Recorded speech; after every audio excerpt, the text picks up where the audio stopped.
Salud mo, salud ko, salud kan kagabsan. Kaibanan mga iberto tutukaron ang salud kan mga namamanwaan. Informasyon manunungod sa manlain-lain na helang asin nutrisyon sa muyang ihahatod sa Indo. Aking mano may edad, babayi o lalaki. Sarabay kita sa pagantabay sa baretang salud. Kada aldaw ning Lunes, digdi lamang sa teleradyo Pasadang Sorsogon. Best TV station sa probinsya ning Sorsogon.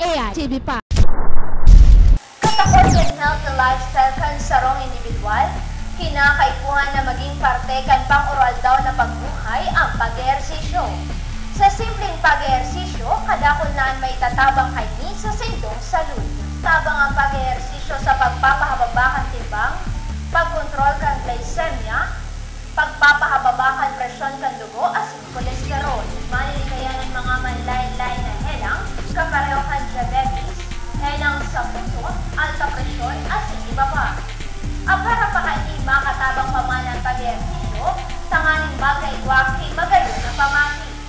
Tanganing magkaigwaki magayon na resulta, kinakaipuhan na mag-ehersisyo oral daw o sarong beses kada semana na maawat ki sarong oras na dire-diretso. Dahil sa importante na maging parte ini kan sa tuyang pagbuhay. Maglakaw na lang kung maduman sa trabaho, mabakal, mabisita, asin iba pang lugar na pigdudumanan.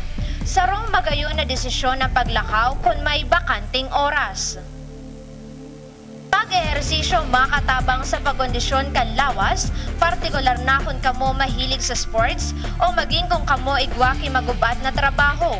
Dahil sa ini makatabang tanganing laing tulos mapagal, lain maubusan kihinangos, asin lain tulos magkaigwa kihelang ang sarong individual. Kadakol na benepisyo ang makukuha sa simpleng pag-ehersisyo. Kinakaipuhan lang na magdesidir asin tawan ki oras. Ang pag-ehersisyo nakadepende man gihapon sa edad, kakayahan asin nakagisnan kan sarong individual. Kaya kung nagraot ang pamati, nalibong asin nasakitan maghangos, kinakaipuhan na magkonsulta sa mga eksperto. Mientras, sa mga magaan na pag-ehersisyo, kapareho kan paglakaw, pupwede man sa gabos, mapaaki man o may edad. Pag-ehersisyo saro lamang na parte kan health and lifestyle kan sarong tao. Kinakaipuhan na sabayan pamangkihapon ini kan pagkakankan mga masustansya na pagkaon. Sa pareho kang gulay, prutas, isda, asin iba pa. Kaya kung kamo concern sa salud, bakit umaro sa pag-ataman sa salud? Sarabay kita!